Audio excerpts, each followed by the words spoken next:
Dado de que el tiempo nos está quedando un poco corto para poder abordar con toda la profundidad y seriedad, poder estudiar la vida de Jesús, hay tantos aspectos que definitivamente no se pueden abarcar en una videoconferencia semanal, ¿no? A través de una laptop con ustedes. En fin, ¿por qué? Porque el tema de Jesús es muy rico. Nos estamos enfrentando a una jungla de definiciones, de mentalidades, porque ahí estaban la mentalidad helénica, la griega, en fin, idioma. Hay tantos detalles que habría que desmenuzar para poder entender cada pasaje, como lo hacen los teólogos serios que se abocan al tema cristológico, que en verdad considero que la clase ha quedado corta para poder analizar como debe ser, por lo menos este capítulo que personalmente lo considero bastante medular para entender quién fue Jesús. Porque eso es la cristología. La cristología primero es, ¿existió Jesús? Ya lo vimos. ¿Qué enseñó? ¿Cuál fue el mandamiento de Jesús? ¿De dónde lo sacó? Ya vimos la clase pasada, la cultura judía, el Shema Israel. Y ahora es cómo Jesús vivió este mandamiento. Estoy refiriendo obviamente a la inclusión, a la no marginación, al respeto, a la tolerancia, a mirar a los más necesitados, a vernos todos como hermanos, a la compasión, vamos, a las entrañas. Son cositas que hay que tenerlas bien claras. Yo sé que ustedes, bueno, porque ya me conocen años, se dan cuenta por dónde voy, pero esto no es muy claro en el mundo católico. Nos perdemos en que si en la misa nos arrodillamos, que la iglesia, que por qué la misa no se hace así, que si es pecado esto, y un montón de cosas que en verdad son secundarias cuando uno estudia desde la cristología seriamente la vida de Jesús. Solamente un detalle. En la primera escena que tiene Jesús en la sinagoga, él lo primero que hace cuando tiene al público adelante es leer el rollo de Isaías. Y dice, la preocupación del profeta Isaías, ¿no? He venido a liberarlos, a darle vista a los ciegos. Estoy viendo el dolor de los cautivos, la opresión que están sufriendo. Es un Dios que lo primero que hace, su programa de gobierno, su hoja de ruta, por decirlo así, la primera presentación de Jesús es: tengo compasión por ustedes, oprimidos, marginados, explotados, ciegos, pobres, y vengo a liberarlos. El plan de gobierno de Jesús no es a ver cuántos pecados hiciste. Es pecado llegar después de la primera lectura de la misa. A ver, pero dime, ¿por qué? No va por ahí. Antes del pecado, Jesús se fija en el sufrimiento. Obviamente el pecado nos hace sufrir, nos aleja de la felicidad de Dios. Eso es otra cosa. Pero nosotros tendemos a entender a Cristo desde un manual de moral, qué está bien y qué está mal, y no desde el corazón del Padre Dios. Y por eso considero que es medular entender a Jesús como lo hace la cristología, desde la religión judía. Porque Jesús, si bien es cierto, es el Hijo de Dios hecho carne, hecho hombre, Jesús vivió y quiso vivir en esta cultura.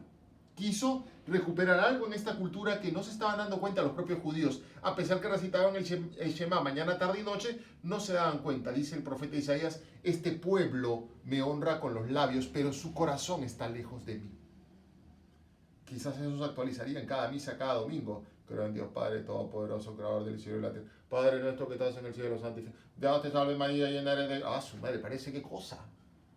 No transformemos la religión en ser repetidoras de eco, a ver quién reza más bonito. Quiero analizar algunas cosas con ustedes que vimos en clase.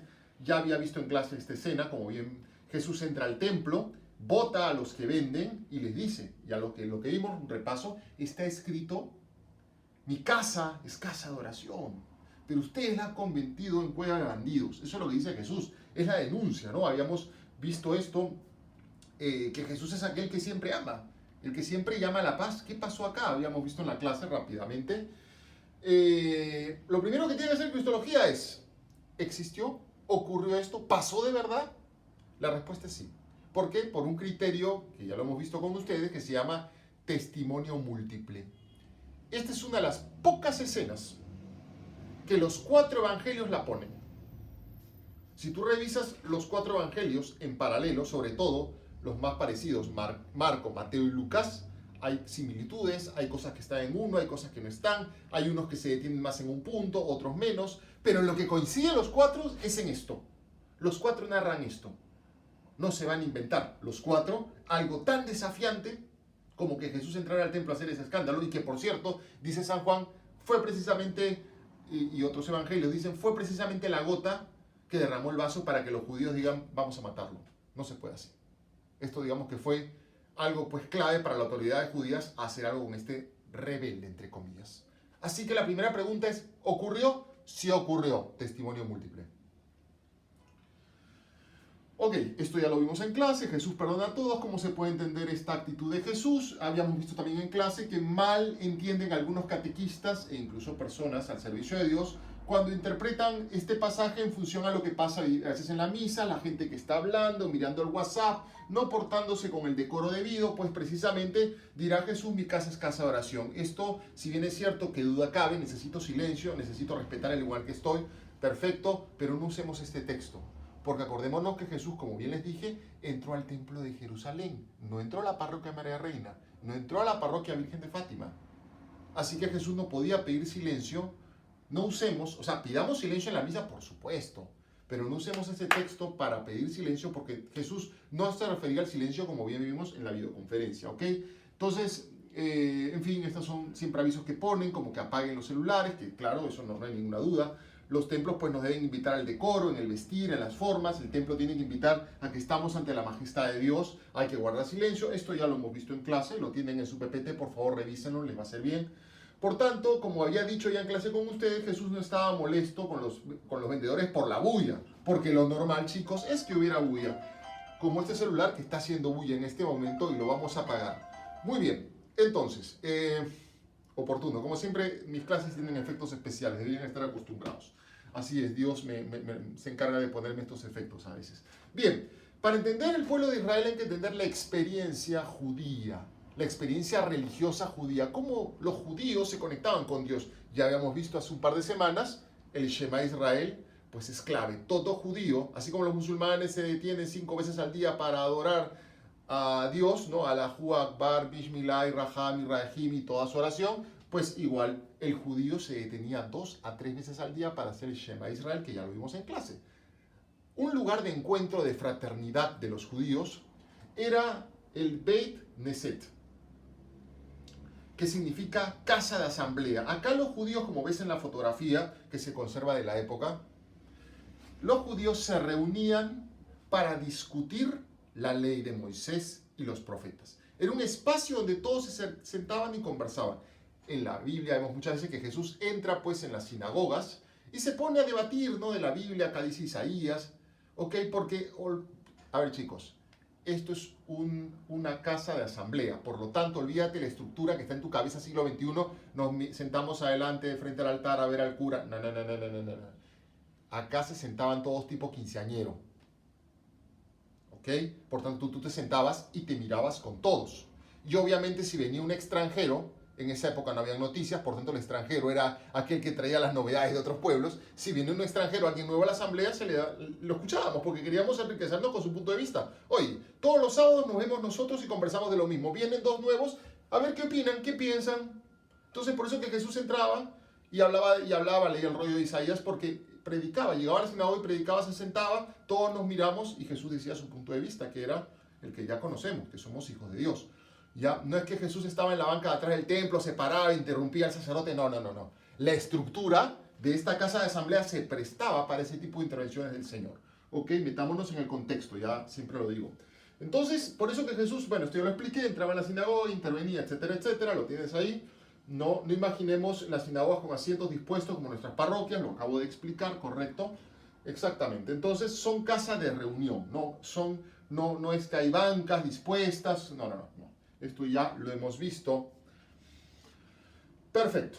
Esta es la primera experiencia. En la casa de asamblea, en la sinagoga, había estas discusiones. Pero el segundo lugar, y más importante, era el templo de Jerusalén. Porque ahí, chicos, es el único lugar donde podías acercarte a Dios mediante un sacrificio. Sacrificabas una oveja, una cabra, según tu plata, cuánto tenías para comprar. Ok, te acercabas y te purificabas de tus pecados, dejándolos en esa oveja que le iban a... ¿Ya? Te lo traduzco siglo XXI, Perú, cuando te pasan el huevo, ¿correcto? Que ahí se queda lo negativo. Cuando te pasan el cuy y después sí, ya, igualito, el mismo concepto. Ya, entonces el lugar había que hacerlo delante de Dios, ahí en ese templo de Jerusalén, no en otro sitio como los samaritanos que son idólatras y lo hacen en cualquier parte. Los judíos decían, tiene que ser en el templo de Jerusalén. Aquí es el templo que hizo el rey David, acá es el templo donde están los 10 mandamientos, acá está el Shekinah, la presencia de Dios. Cuando hicieron ese templo, Salomón bajó Dios en forma de nube y lo envolvió. Acá tiene que ser.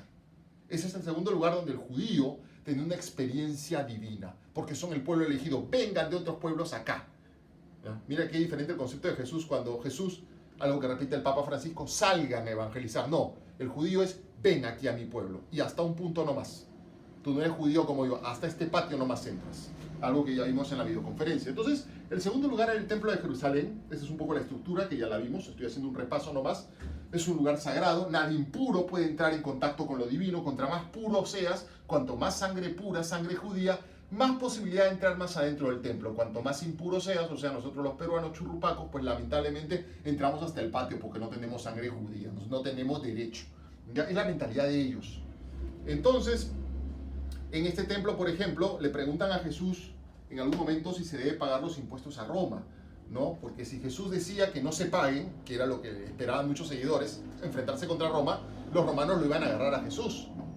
Y si Jesús decía que sí se pague el impuesto a Roma, era una trampa, porque entonces los seguidores iban a decepcionar y a decir, uy, este no nos va a liberar de Roma. Entonces, cualquier cosa que respondiera Jesús iba contra él. Los judíos lo ponen en aprieto, las autoridades, y le dicen, hay que pagar el impuesto. Y Jesús es más inteligente, agarra y le dice, pues tráeme una moneda. Sacan una moneda, Jesús dice, las autoridades sacan la moneda, y Jesús dice, ¿de quién es esta imagen? Del César. Den al César lo que es el César y a Dios lo que es de Dios. ¿Por qué digo que es una salida inteligente? Porque en el templo de Jerusalén, que era un lugar puro donde había autoridades religiosas, nadie podía tener monedas romanas, porque en la moneda romana estaba la cara del emperador romano que se consideraba el Hijo de Dios. ¿Qué hacía un sacerdote judío con una moneda romana para darle a Jesús? La hipocresía no, mucha pureza, mucha cosa que te cree. O sea, vamos a ser claros. Era un pueblo conquistado, Israel, y todos comercializaban con monedas, lógicamente, romanas, porque Roma nos había colonizado. Se usaban monedas romanas para los negocios, pero al entrar a la casa de Dios, no. Acá es un lugar muy santo. Cualquier cosa que necesites comprar acá, por ejemplo, tu ovejita para el sacrificio, moneda judía. Por tanto, necesitas ir a los cambistas que te cambien esa moneda romana pagana y me usas solo monedas judías. Correcto. ¿Y tú, sacerdote judío, qué haces en tu bolsillo con una moneda romana para darle a Jesús? Quisieron poner en aprietos a Jesús y Jesús no se quedó atrás. A ver una moneda, y el judío cayó. ¿Y de quién es este rostro? ¿Qué hace este hombre con este rostro de acá? Y todo el mundo dice, el César. Ah, tiene la moneda del César y es sacerdote judío. Pues denle al César lo que es del César y a Dios lo que es de Dios. Tú no le das lo debido a Dios, al menos como dices, porque eres un hipócrita. Esto para que entiendas, ¿por qué te cuento esta experiencia? Para que la entiendas en su contexto. Te la cuento para que entiendas de que era necesario que hubieran cambistas afuera del templo. Era necesario que hubieran vendedores de ovejas para los sacrificios. Era necesario, no estaba mal. Como ya lo vimos en clase, a eso se iba al templo. No ibas a orar, no ibas a misa, no ibas a un momento de silencio de oración. Ibas a matar un animal donde estaban tus pecados. Por tanto, yo necesitaba el animal ahí presente y las monedas para comprar. Había bulla. Eso ya lo vimos en clase. Entonces, nada. Bueno, acá está la cara del emperador, correcto, en la moneda. Esto ya lo vi, lo expliqué magistralmente. No se podía comprar nada en el templo que no sea con moneda judía. Esto lo vimos en clase. Esto es lo que se hacía en el templo. Por tanto, pues el sacerdote era una especie de carnicero repleto de sangre. El lugar olía a estiércol, a moscas, a muerte. Había gritos de ovejas. Este es el ambiente que se vivía en el templo de Jerusalén, ¿ok? Olvídate de un lugar bonito, silencioso como la parroquia Virgen de Fátima. No, esto era el ambiente, esto era el olor, esto era el clima. ¿Qué cosa pues le indignaría a Jesús? Definitivamente no le va a indignar que las cosas estén no muy limpias o que no haya mucho silencio, porque el lugar estaba repleto incluso de estiércol de animales, de todo tipo de animales. Esto no es el templo de Jerusalén. Eso es lo que está en tu cabeza cuando se menciona la palabra templo. No, esto es lo que está en tu cabeza. La realidad de esos 2000 años es que esto era el templo de Jerusalén. Este era el suelo del templo de Jerusalén. No es lo que está en nuestras cabezas. Metámonos en el contexto, ¿ok? Entonces, nada. Así como muchos peregrinos hoy en día vienen pues para recibir bendiciones cuando es Semana Santa, el Señor de los Milagros, y mucha gente viene, y ahí me da risa, ¿ya? Porque ese día es repleto de gente, pero yo me pregunto, ¿realmente serán católicos? ¿Están buscando al Señor de los Milagros o los milagros del Señor? Hay mucha gente que ni va a misa ni cree en nada, pero el día de octubre van a la procesión a ver si un milagrito me ocurre. Una especie de queco viene a ser Jesús. sí, un amuleto que me atrae las bendiciones divinas. Bueno, esa mentalidad supersticiosa de mucha gente inculta había en la época de Jesús. Mucha gente no creía ni en Yahvé, ni en el templo de Jerusalén, pero el día pues que había que ir al templo donde iban todos los pueblos, vamos a ver si nos agarra una bendición. Iba de todas las religiones, así como hoy día acá, ahí también. Siempre la gente si puede chapar algo de lo divino y conseguirse un milagrito, así sea Buda, San Judas Tadeo, aunque no sepa ni quién es San Judas Tadeo, va y lo hace. Ya siempre ha habido ignorancia y superstición, es muy propio pues de los pueblos incultos. Así en Semana Santa todo el mundo va al Viernes Santo, recorren las iglesias y nadie, en fin, y no les interesa cambiar su vida. Después se van afuera y se van a chupar. Entonces yo no entiendo la Semana Tranca o Semana Santa. Por lo menos sé coherente, di que no eres católico, pues no vayas a la celebración y después, en fin. En aquella época, mucha gente venía a largas distancias al Templo de Jerusalén, ¿correcto? Y como ya habíamos visto en clase, y todo el mundo iba para hacer su sacrificio. ¿Tú qué crees que hacían las autoridades judías sabiendo que tenías toda esa cantidad de gente que venía al sacrificio? Definitivamente, pues, subían los precios. La oveja ya no cuesta 50, cuesta 90. El tipo de cambio se elevaba. Por supuesto, además está decir que los vendedores eran parientes de los sacerdotes judíos. Había un negociado. ¿Ok? Así como cuando vas a la playa y el ceviche ya no te sale 35 soles, sino que como no hay otra cevichería cerca, el ceviche está a 80 soles, pues obviamente el monopolio y ser el único en el puesto te hace subir los precios y dispararlos. Eso le indignó a Jesús, que en nombre de Dios te aprovecharas de la buena fe de la gente, de la ignorancia y la superstición, para aprovechar y ganar en el cambio, para usar las celebraciones de Dios o los sacrificios y subir el precio a las ovejas. No te imaginarás que la gente que iba desde lejos hasta el templo no iba llevando su oveja, definitivamente. Había que llegar al templo y recién comprarla, no vas a estar caminando desde kilómetros. Por tanto, había que comprar la oveja y ponían el precio que les daba la gana. Más el tipo de cambio, olvídate, se hacían mucha plata. Eso le indignó a Jesús. Usar la religión, usar a Dios, aprovecharse de la buena fe de la gente, decirle que está salvada y que está cerca de Dios por pagar, venderles el cielo, eso le indignó a Jesús. Eso le indignó a Jesús. Ahora se entiende. Jesús no le indignó el ruido, le indignó la estafa, el aprovechamiento, el tener a la gente en la incultura para sacar plata y robarles cada año. Y obviamente, como les dije, pues, esto es el templo, ya lo expliqué en clase, una repasada. Acá es donde podía ir toda la gente inculta, patio de los gentiles. Las chicas acá, los chicos acá, sacerdotes acá, no judíos afuera, fuera samaritanos, fuera romanos, mujeres por allá, leprosos por acá. A Jesús no le dolió el silencio, le dolió la falta de compasión. Que en nombre de Dios marginaras. ¿Quién te has creído que eres? Que en nombre de Dios discriminaras. Que te creas más que los demás porque tienes raza judía. Eso es lo que le molestó a Jesús. Y él lo dice, está escrito, mi casa está escasa de oración. ¿Dónde está escrito? Como ya lo vimos en la videoconferencia, solamente repaso. ¿Dónde está escrito? En Isaías. Sí, dice, mi casa es casa de oración para todos los pueblos, en rojo. Si tú lees todo el párrafo, como lo dijimos en clase, la connotación no es la oración. Acá no va a ser la oración. Acá dice los extranjeros, los traeré de Monte Santo, los haré en mi casa, para todos los pueblos. La connotación es la inclusión. Es un Dios que invita a ver a Dios como Padre. No como el Dios de poquitos, que elige unos cuantos privilegiados y el resto están fuera, no son elegidos, son paganos. Eso le molestó a Jesús. Por eso Jesús dice, mi casa está escrito, es casa de oración. Sí, claro, para todos los pueblos. Lee el párrafo, léelo completo. ¿Okay? El judío que tiene mentalidad judía, pues se sabía el párrafo completo. Cuando Jesús dijo mi casa de oración, no lo entendieron en oración, lo entendieron a cita. Y todavía dice Jesús, ustedes la han convertido en cueva de ladrones. ¿Quién dijo cueva de ladrones? Lo dijo Jeremías. Te dijo, ustedes vienen acá, invocan mi nombre, estamos seguros, soy judío. Sí, pero por otro lado sigues haciendo todas tus porquerías. Claro, como eres judío tienes derecho a hacer lo que te da la gana, a robar, matar, discriminar, lo que sea. Estafas afuera de mi gente, pero acá tú te crees con derecho a entrar porque eres de sangre judía. ¿Sabes qué eres? Esto es cueva de bandidos. Jesús invita a abrir el corazón al hermano. Cuando uno usa el nombre de Dios para sacar plata y para sentirse más que otros, Jesús saca el látigo. Qué diferente es cuando la cristología nos proporciona esta gran cantidad de detalles que nos permiten entender el texto en su contexto. Nos permite realmente, ahora sí, esto nos confronta. Qué fácil, como decía en clase, es guardar silencio 30 minutos en la misa y decir estoy cumpliendo el precepto. A ver, mira al otro como tu hermano. A ver, ¿te sientes más que los demás? ¿Te sientes que vales mucho más porque tu sangre es así? Eso es lo que cuestiona Jesús. ¿Qué tan hermano te sientes? ¿Qué tanta compasión tienes?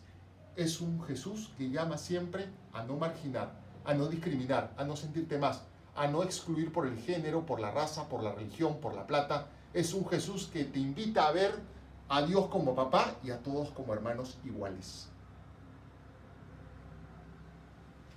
Gracias, chicos, espero que haya quedado más claro.